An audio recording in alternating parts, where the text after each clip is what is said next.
cinema moderno surgiu após o clássico narrativo com uma ideia contrária. Ele é caracterizado por ousar e inovar em vários aspectos. É marcado como um movimento de virada total e está dentro de uma trajetória de transformações.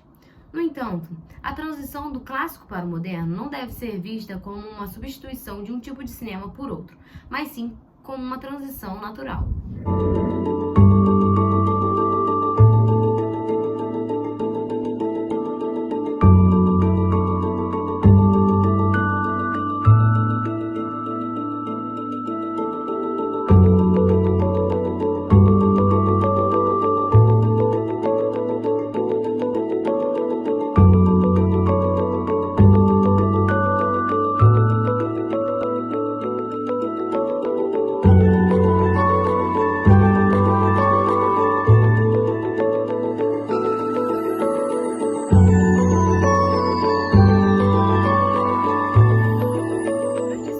Surgiu o primeiro filme colorido em 1922, feito pela Kodak Kodachrome Film Test.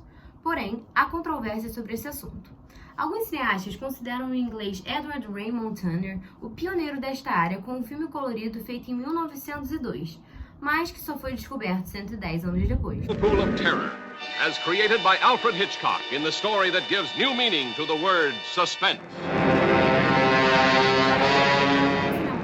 Houve uma grande revolução tecnológica que resultou no lançamento do Super 8 em 1965 pela Kodak, que tinha como objetivo aproximar o telespectador do personagem durante as filmagens, e o gravador Nagra, que aprimorou a qualidade sonora nos filmes. I look up, I look down, I look up, I look...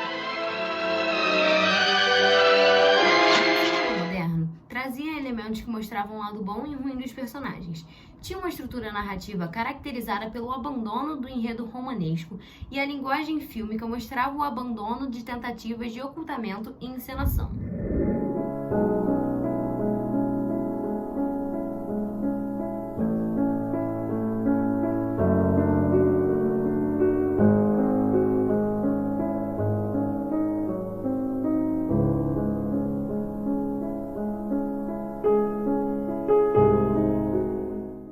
Cidadão Kane, lançado em 1941 por Orson Welles, conta a história do magnata de imprensa Charles Foster Kane em uma sequência de flashbacks em que uma jornalista tenta desvendar o significado por trás da última palavra dita por Kane no momento de sua morte, e entrevista pessoas próximas ao passado do magnata.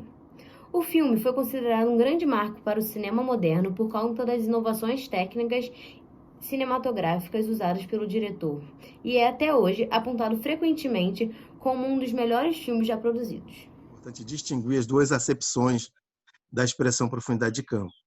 Mas no caso desse filme, ele usa nas duas acepções a profundidade de campo. Ele usa como profundidade de cena, no sentido de você ter coisas acontecendo num primeiro, num segundo e num terceiro plano simultaneamente, e usa com profundidade de campo, ou seja, você vendo nitidamente em foco primeiro, segundo e terceiro plano. Geralmente ações que são complementares, mas em que você tem expressões, atuações dos atores que é como se somassem informações.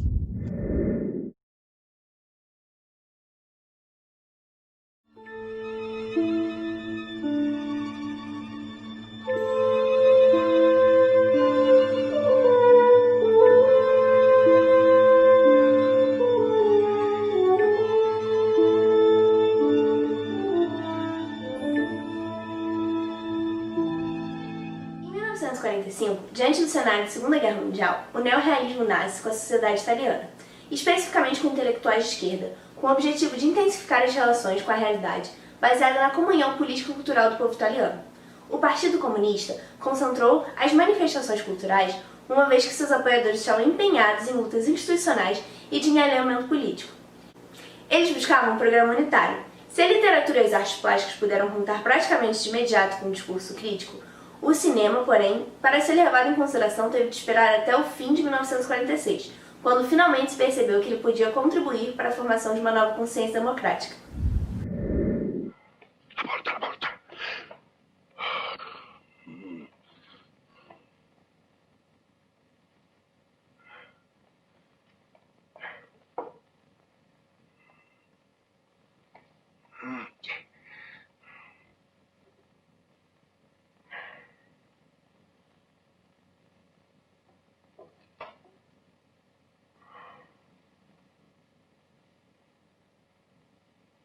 filme neorrealista foi Roma, Cidade Aberta, lançado em 1945 e dirigido por Roberto Rossellini. O próprio diretor, entretanto, não se considera o pioneiro cinematográfico deste movimento. Para ele, Luchino Visconti foi o primeiro cineasta a produzir um conteúdo neorrealista, no ano de 1943, com o filme Obsessão, pois já tratava de assuntos com aspectos neorrealistas, como homicídio, adultério, relações homossexuais, quebrando assim os padrões de alienação que as obras retratavam antes desse movimento.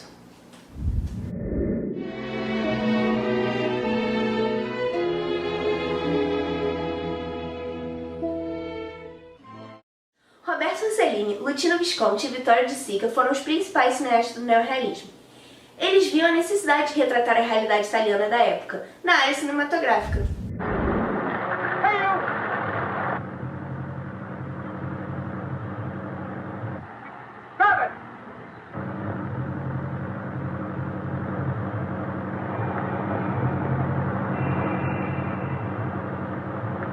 Dirty little rats. Yeah, I'm talking about you and 1,000 little kids just like you. Why do you steal? No, capiche. No capiche. I make you capiche. To steal, to take things that don't belong to you. Civic-A? Yeah, America's rich and kind, but not me. And it's your fault. Yeah, I'm thinking about my first days in Italy. Girato a Berlino nell'estate del 1947, non vuole essere che un quadro obiettivo e fedele di questa immensa città semidistrutta, in cui 3 milioni e mezzo di persone trascinano un'esistenza spaventosa, disperata, quasi senza rendersene conto. Vivono nella tragedia come nel loro elemento. Era de uma família burguesa e deu início à sua carreira tardiamente. Ele ficou conhecido pela trilogia de guerra, uma sequência de filmes lançados por ele, que consistia de Roma, Cidade Aberta, no ano de 1945, Paisa, em 1946 e Alemanha Ano Zero, em 1947. Em seus filmes, ele era conhecido por deixar as coisas acontecerem por si só. Ele filmava e dirigia os fatos.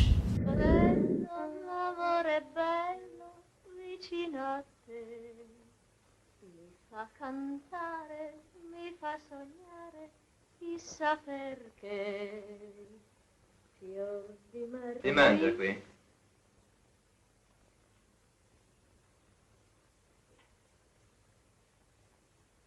Ti domando se si mangia qui.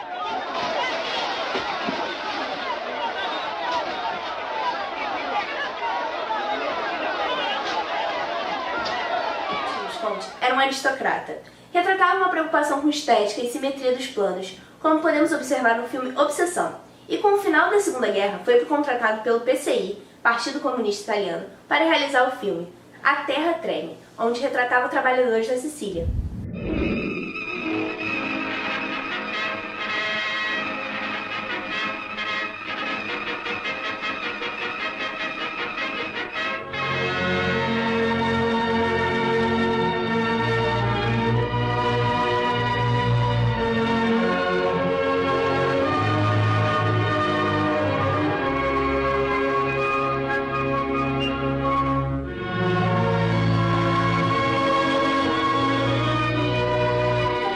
Era de uma família humilde e começou sua carreira como ator. Logo depois começou a se dedicar à direção de filmes.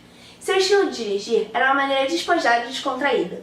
Gostava de retratar temas da infância, da adolescência e da terceira idade, como os grupos que mais sofriam o impacto da Segunda Guerra Mundial. No filme Shoeshine, Vítimas da Tormenta, de 1946, ele mostra a vida em condições não ideais de jovens em um reformatório e suas contradições, onde no final acaba resultando na morte de um dos meninos. Francesco! Francesco! Francesco!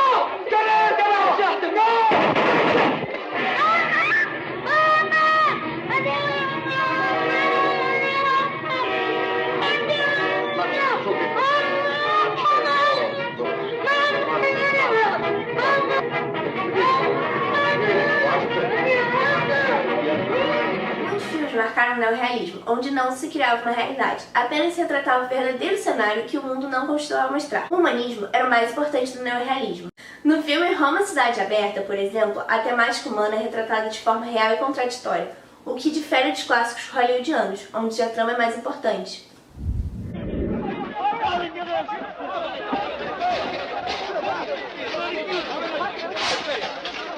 Garoto, aspirava do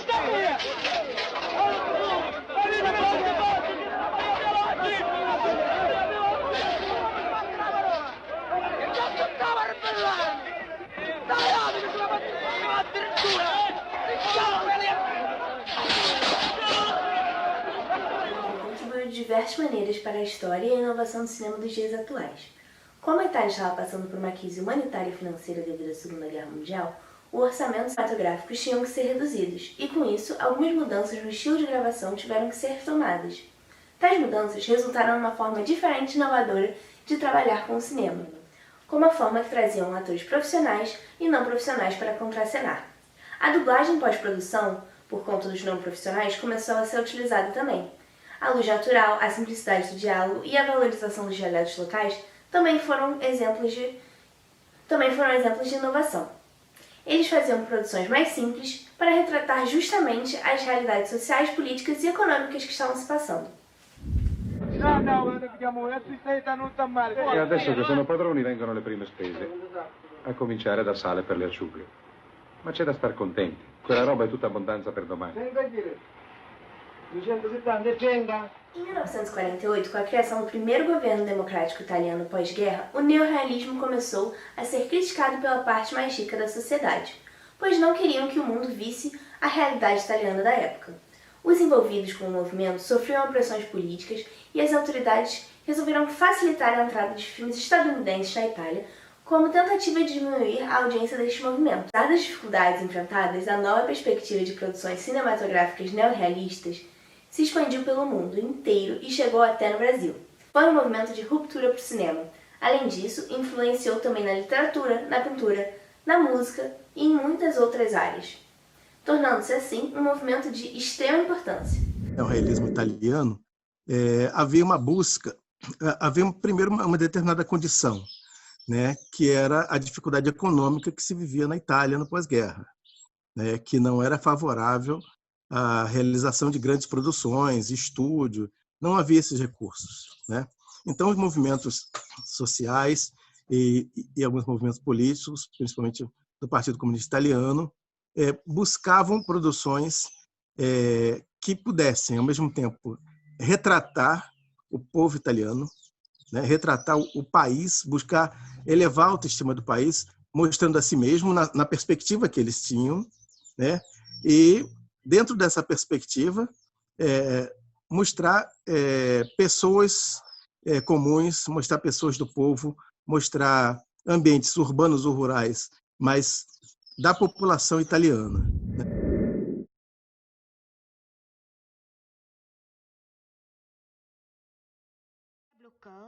Um grupo de críticos cinematográficos da popular revista Carrier du Cinéma encontrava-se insatisfeitos com a estética do cinema no país, devido ao fato de ser bastante impessoal e literário.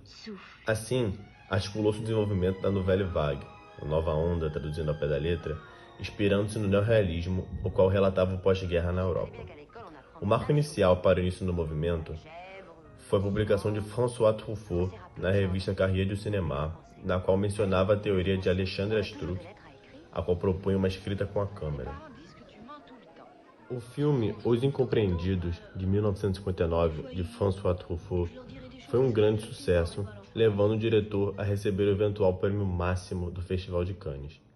Tal obra conta a história de Antoine Duanel, um jovem que passa por uma difícil infância e adolescência, que o leva a cometer delitos em busca de uma liberdade. O filme é produzido com poucos recursos, utiliza câmeras leves e longos planos de sequência.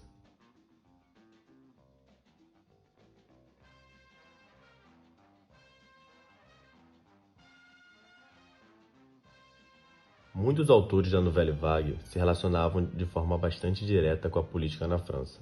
Eles contrariavam as ideias conservadoras do governo. Isso se refletia na edição, narrativa e estilo visual que buscava quebrar paradigmas pré-estabelecidos. Alain Resnais se destacava entre os demais autores do movimento pela sua maior apreciação pelas artes plásticas.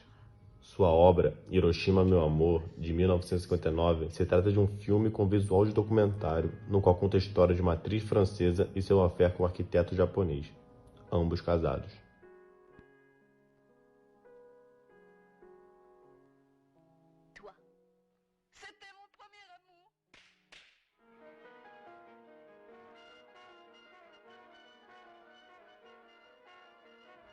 Em 1960, Jean-Luc Godard expôs sua maior e mais conhecida obra, Acossado.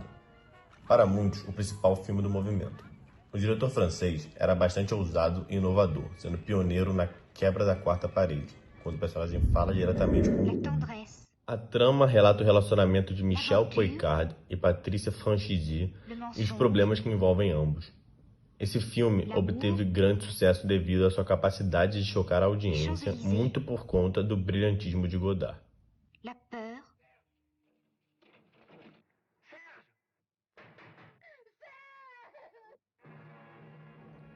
Esse movimento foi de fato muito importante para a história do cinema mundial.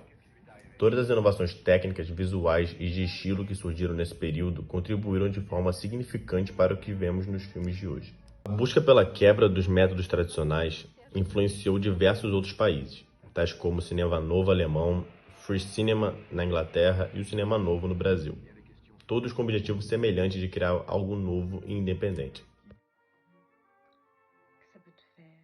A Nouvelle Vague foi uma fonte de inspiração para muitos artistas e autores, pois o movimento deixava explícito que é possível desenvolver obras brilhantes, seja qual fosse a quantidade de recursos disponível. Assim, muitos foram encorajados e puderam seguir em frente com confiança. Logo, a nova onda acabou por conseguir realizar seu objetivo de quebrar os padrões e buscar algo novo, excitante e inovador, que estimula a criatividade e expande sua influência até mesmo para outros países. Um movimento cultural que parta de uma reflexão e de uma crítica cultural, algum modelo estabelecido, ou tentativas de imposição, ou predomínio de um modelo cultural estrangeiro, como foi o caso da Nouvelle Vague, acaba por ter, sim, um aspecto de movimento político. Que a gente tem que lembrar que política cultural é política também, né?